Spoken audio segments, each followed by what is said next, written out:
Boa tarde a todos. Vamos então dar início à conferência de imprensa prévia à deslocação ao Olhão para o jogo com o Olhanense. Questões? Começamos por aí. João. Boa tarde, André. Em direto para a RTPN. O Olhanense para o campeonato ainda não perdeu em casa. Como é que encara esta deslocação ao Algarve? Boa tarde, antes de mais a todos. São deslocações sempre complicadas. Agora, não é a primeira vez que nos deslocamos a este tipo de campos com adversários nessas circunstâncias, com um bom recorde de jogos em casa, com poucas derrotas ou sem derrotas neste caso. E provoca-nos mais um desafio difícil para o campeonato. Um campeonato que vai caminhando para o seu fim e onde nós queremos estar extremamente focalizados nas próximas jornadas, porque podem ser decisivas nas contas do título. Então, a focalização está neste passo, nestes próximos passos que queremos dar. Encaramos este jogo com grande motivação, tendo em conta também o que fizemos em Braga. E como obviamente, com o máximo respeito pelo Olhanense e pelo que tem atingido esta época, principalmente pelo salto qualitativo que deu da época passada para esta. Também em termos de gestão desportiva, é uma equipa que tem apostado menos em empréstimos e mais em consolidar os seus jogadores e o seu plantel, com um treinador novo que está a fazer um trabalho maravilhoso e sem dúvida que deve ser valorizado. E, portanto, apesar de todas estas dificuldades e condicionantes, estamos extremamente motivados para trazer a vitória de Olhão. Como é que analisa o estado de espírito da equipa, dos jogadores? Imagino que este último jogo com o Sevilha tenha provocado uma dualidade de sentimentos. Por um lado, tristeza pela derrota, por outro lado, felicidade pela passagem à próxima fase. Sim, repare que na nossa análise pós-jogo da primeira mão fizemos alusão claramente a isto. Portanto, quando a expectativa era que tudo tivesse terminado no jogo da primeira mão, o Sevilha causou-nos um desafio extremamente complicado. Nós soubemos geri-lo, reduzindo ao mínimo as oportunidades do Sevilha, mas infelizmente não conseguimos chegar ao golo. E nos minutos finais e com 10 jogadores fizemos as alterações que achamos necessárias para seguir em frente na eliminatória. Então a derrota tem pouco peso porque são os 2 jogos que contam e é um grupo extremamente feliz por passar à fase seguinte. André, muito boa tarde, em direto para a SIC Notícias. Há quase um ano o Porto não perde para o Campeonato Nacional, suponho, de memória, perdeu apenas 6 pontos ao longo destas 30 jornadas que soma sem conhecer a derrota no campeonato. Podemos dizer que com esta deslocação, eu não diria confortável, 4 pontos. Portanto, estando com 8 pontos de vantagem sobre o Benfica, 9, se fizermos as contas todas, o Porto já se pode considerar quase campeão nacional. Não, primeiro os 9 pontos não estou a perceber. São quase 9 pontos. O Benfica precisa ter um resultado superior aos 5-0. Enfim, são 8 pontos, não os sendo 8 pontos, matematicamente não são assim. Mas é no seu entendimento, não é no entendimento de todos. No entanto, eu acho que acima de tudo as próximas 5 jornadas podem ser fundamentais no caminhar para o título. Esse é um compromisso que queremos assumir. Portanto, se há objetivo interno estabelecido, é este mesmo. Portanto, 5 jornadas onde o título fica praticamente decidido, se o Porto as ganhar todas. Enfrentará adversários de extrema dificuldade. Recordo-vos que todos estes que temos pela frente, tirando a Académica dos próximos 5, que é a equipa que tem passado um pouco por mais dificuldades, do Porto desloca-se ao Olhão, a Leiria, e recebe o Guimarães e a Académica antes de ir à Luz. Portanto, não é sempre dificuldade crescente, mas é uma dificuldade presente, se calhar até crescente, porque a Académica também precisa de se encontrar em termos de resultados, mas que podem definir um pouco este campeonato. Portanto, a 10 jornadas do fim, um percurso de 5 com 5 vitórias podem encaminhar o título e é nisso que estamos focalizados. André, só mais uma questão. Tem-se mostrado nas últimas conferências de imprensa, nomeadamente na última, suponho eu, se a memória também não me falha, um certo agastamento da sua parte em relação à falta de reconhecimento do nível exibicional do Porto e da carreira que o Porto tem feito. A que se deve esse agastamento? Acha que está a ser injustiçado e o trabalho do Futebol do Porto está a ser injustiçado nessa matéria?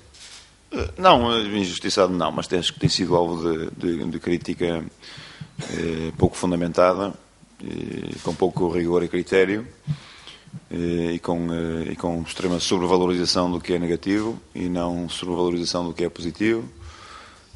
Num janeiro e num fevereiro que, obviamente, apesar de sair da Taça da Liga, o Porto passou à fase seguinte da Liga Europa, estabeleceu o maior número de vitórias nesta fase do campeonato, jogou a primeira mão com o resultado que vocês sabem em casa com o Benfica da semifinal da Taça de Portugal, mas que se mantém forte e tem evoluído em termos de rendimento. Portanto, acho que mais uma tentativa de ruptura do que estamos a fazer e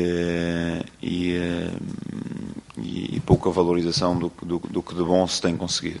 Portanto, acho que vem a espaços, tende-se a exagerar o que o Porto fez na primeira volta do campeonato e nos primeiros 3 meses ou 2 meses da época, quando se calhar esta é a fase onde o Porto está mais presente em termos de exibições e de resultados.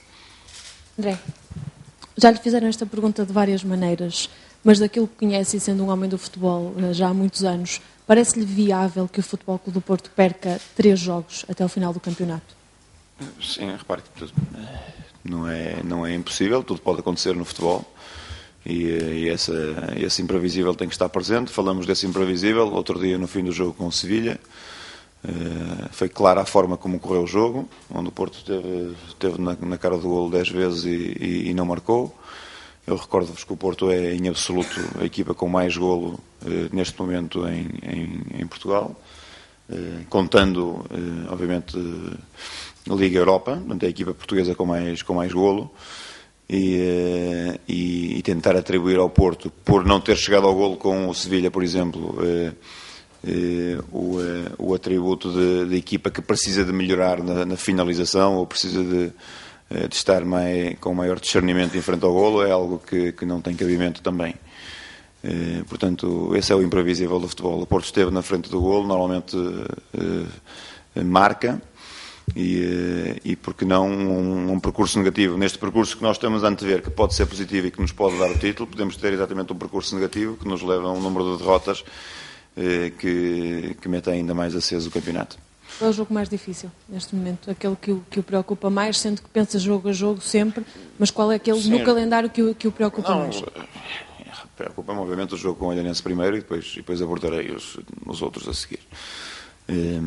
Portanto, neste pacote de 5 vitórias que queremos estabelecer, o Olhanense é o primeiro e é uma vitória que queremos conseguir em absoluto.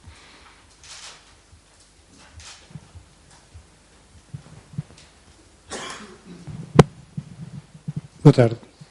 Já tinha muitas perguntas para te fazer, mas como há aqui mais colegas, vou-te fazer 2 também. Primeiro é porque é que no registro de golos que o Futebol do Porto tem, porque é que não marca golos de bola parada? Que é uma coisa que, não sei, o que fazem esse tipo de análise, e se preocupará até os adeptos, veja às vezes. E depois vai fazer muitas mudanças na equipa este fim de semana. Não pode fazer muitas, que são os mesmos, de qualquer maneira. Não, a convocatória muda pouco.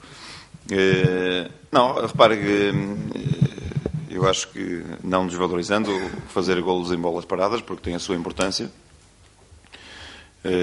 mas sinceramente digo-vos que quantos mais golos fizermos em jogo continuado, em ataque organizado, melhor para nós. Tantas equipas ou quantas equipas em Portugal resolvem os jogos em bolas paradas, e esses jogos refletem-se em tédio absoluto, porque as equipas estão à espera de explorar apenas esse momento, porque todos os outros momentos não o têm. E essa não é sequer uma preocupação. Portanto, o Porto tem o número que tem de golos nas bolas paradas, a mim dá-me perfeitamente igual se tem ou não aproveitamento, quero trazê-lo em vitórias. Agora, se chegar ao fim do ano e constatar que tenho muitos mais golos em ataque organizado e em jogo corrido, quer dizer que o nosso futebol tem qualidade suficiente para criar oportunidades e finalizá-las. Então, não é uma preocupação, bem pelo contrário. Acho que nem sequer deve assombrar os nossos adeptos, nem o meu amigo Rui Moreira, e é um sinal de que o que se faz em ataque organizado é bom, porque, repetindo o que vos disse há bocado, o Porto é neste momento a equipa em Portugal com o maior número de golos, são 89 se não me engano, e vamos caminhando. Relativamente à equipa muda pouco, é isso que tínhamos falado, relativamente à última convocatória, portanto, equipas normalmente não temos por hábito de falar, portanto, nada de novo nesse aspecto, apenas a mudança do Mariano pelo Christian na última convocatória, e pronto, é a convocatória disponível para Olhão, na qual confiamos. Mister, mais uma vez, podemos ler esta semana mais umas pequenas bicadas do Benfica ao Porto, novamente através do treinador do Benfica. Não está cansado desta troca de piropos, por assim dizer? Não, porque você é um jornalista do Porto e frequenta estas conferências de imprensa, e se calhar o jornalista de Lisboa fez exatamente essa pergunta, mudando os nomes dos intérpretes, não é? Mudando a orientação, o ângulo. Portanto, acho que não vale a pena estarmos constantemente a dar-vos capas de jornais e aberturas de manchetes que não têm significado, e vamos fazendo o nosso trabalho em campo. O Benfica, ao nível que está, é excelente, nós ao nível que estamos excelentes também, e vamos resolvendo em campo os desafios que temos pela frente, crentes, ambas as equipas, no atingir de objetivos, uns mais distantes que outros, mas crentes ambos na obtenção de objetivos. André, em direto para a TV24, já aqui falou da importância e das dificuldades que o Porto poderá encontrar em Olhão, mas a menos de 15 dias para um jogo da Liga Europa, o Porto já pensa nesse jogo, ou estes dois jogos são ainda mais importantes do que o da Liga Europa? Não, nem sequer está na minha mente. Como vocês sabem, a única coisa que eu sei do CSKA neste momento, que ainda não fizemos deslocar o nosso observador, é que tem uma fase de grupos alucinante, com grandes resultados. Se não me engano, a equipa mais ofensiva de todas na fase de grupos. Posso-me estar a enganar, mas ainda não perdeu também. Portanto, é um bom desafio para os oitavos de final. Mas pouco mais vos posso dizer, porque não conheço em profundidade. Chegados a esta fase a nível europeu, pode considerar-se que Benfica e Porto são também adversários diretos agora na Europa? Não nesta fase, porque o sorteio já está ditado, não é? O Benfica joga com o Paris Saint-Germain, nós jogamos com o CSKA e o Braga com o Liverpool. Sim, mas há aqui potencial para... Sim, depois logo veremos após esta ronda. Agora, permita-me que lhe pergunte quem são para si os candidatos à vitória na Liga Europa. Repare que o número começa a ficar cada vez mais curto, mas continuam equipas muito, muito importantes. Não será fácil. O Leverkusen, como vocês sabem, tem reduzido a distância para o Borussia Dortmund no campeonato alemão. Passou mais uma fase. É um adversário importante. O Liverpool em crescimento porque poucos objetivos tem para atingir em termos de campeonato e das outras competições. O Villarreal, que eliminou o Nápoles fortíssimo, o segundo no campeonato italiano, a ameaçar o Milão como ninguém. Porto, Benfica e Braga, porque não incluí-los nesse lote.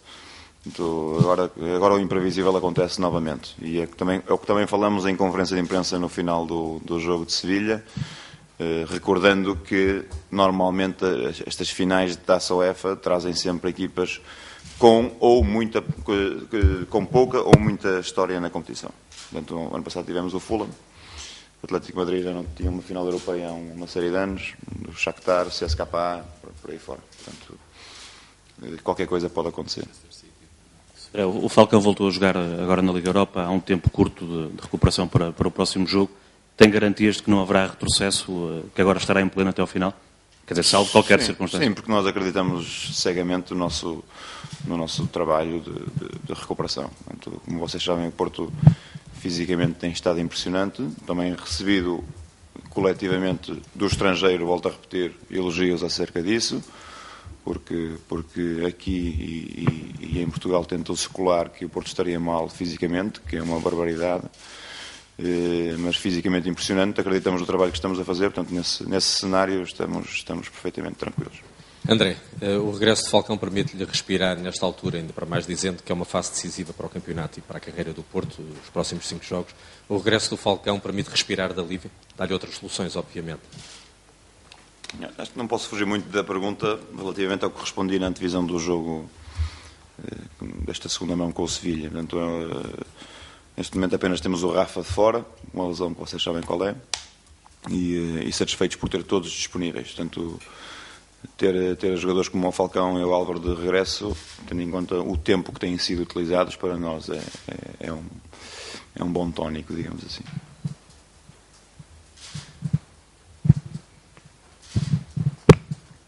No último jogo com o Sevilha, o Futebol Clube Porto falhou uma série de oportunidades.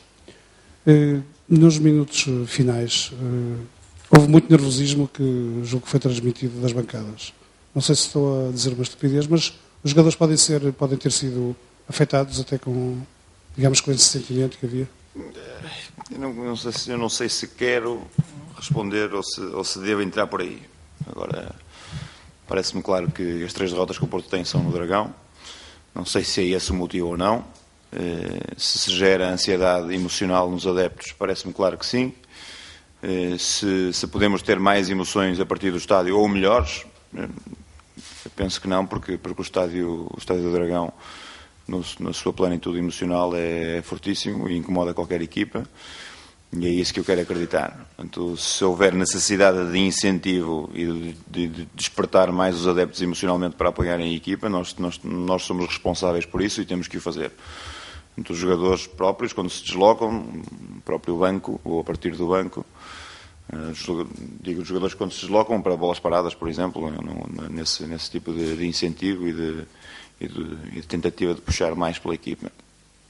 Se é o ambiente ideal, penso que caminhamos para ser ainda mais o ambiente ideal. Acho que o Porto naturalmente sofre da necessidade de querer voltar a ser campeão, é um desejo absoluto que todos queremos e por isso queremos estar todos em torno desse objetivo e de o conseguir. Portanto, eu acho que esse zum-zum que se sentia no jogo com o Sevilha é normal, tendo em conta o que se estava a passar em campo. Portanto, de frustração de falhar tantas claras oportunidades, do golo não acontecer e de saber que esse golo poderia nos dar um pouco mais de tranquilidade. Portanto, vamos pôr esse jogo de parte e não atribuir um padrão a esse tipo de comportamento. Mas consegue enquadrar que as derrotas do Porto coincidam com jogos em casa? Não, eu já pensei que da vossa parte já poderia ter vindo mais cedo esse tipo de crítica, surpreendido também por não terem feito. Penso que não, porque recordo o jogo com o Nacional e comparo com este do Sevilha, de domínio absoluto e de muitas ocasiões falhadas, levando à derrota. Nenhum deles nos pôs fora da competição, porque depois ainda tínhamos jogos pela frente, mas no caso da Taça da Liga condicionou-nos o resto da competição. Relativamente ao jogo com o Benfica, um jogo onde erramos demasiado, não costumamos errar tantas vezes e pagamos caro, eu acho, um golo aos 6 minutos e aos 26 minutos. Então deixou-nos com muito pouca margem de manobra, mas conscientes que também no Estádio da Luz tudo pode acontecer. Dificuldades acrescidas também me parece claro, mas tudo pode acontecer.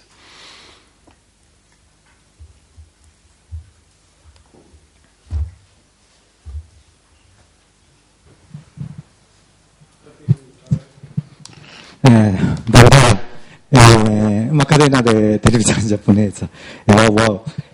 O seu nome é bem conhecido no Japão também, porque o povo japonês admira muito com a sua idade, já tem tido grandes resultados por isso.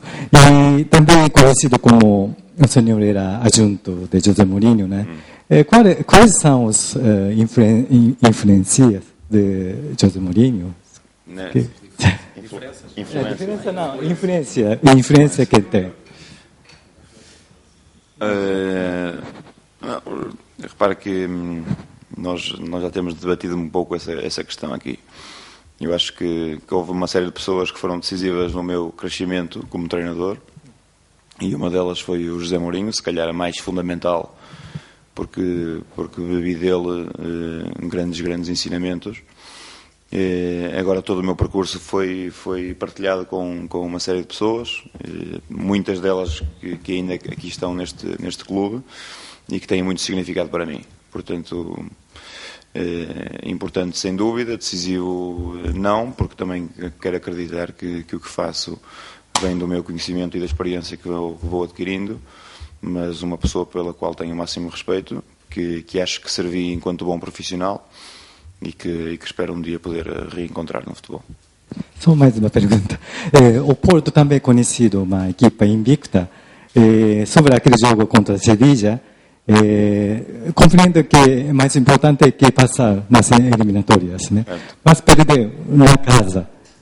Sobre perder na casa, sobre isso, eu queria saber o seu pensamento. Não, eu respondi há bocado essa pergunta aqui. Nós temos 3 derrotas e as 3 derrotas são em casa. 2 delas são iguais, que é o Sevilha e o Nacional, em competições diferentes. Mas onde o Porto foi dominador, mas não conseguiu chegar ao golo. Portanto, quando sofreu, teve pouca capacidade de resposta e não foi possível evitar a derrota. Agora, de vez em quando acontecem cenários destes, também quer dizer que o Porto fora de portas é fortíssimo, que se calhar na maior dificuldade supera-se. O que é facto é que essas derrotas existem, mas não, acho que não põem uma nódoa sobre o que o Porto está a fazer, na minha opinião. Muito obrigado. Mais nada? Obrigado, querido.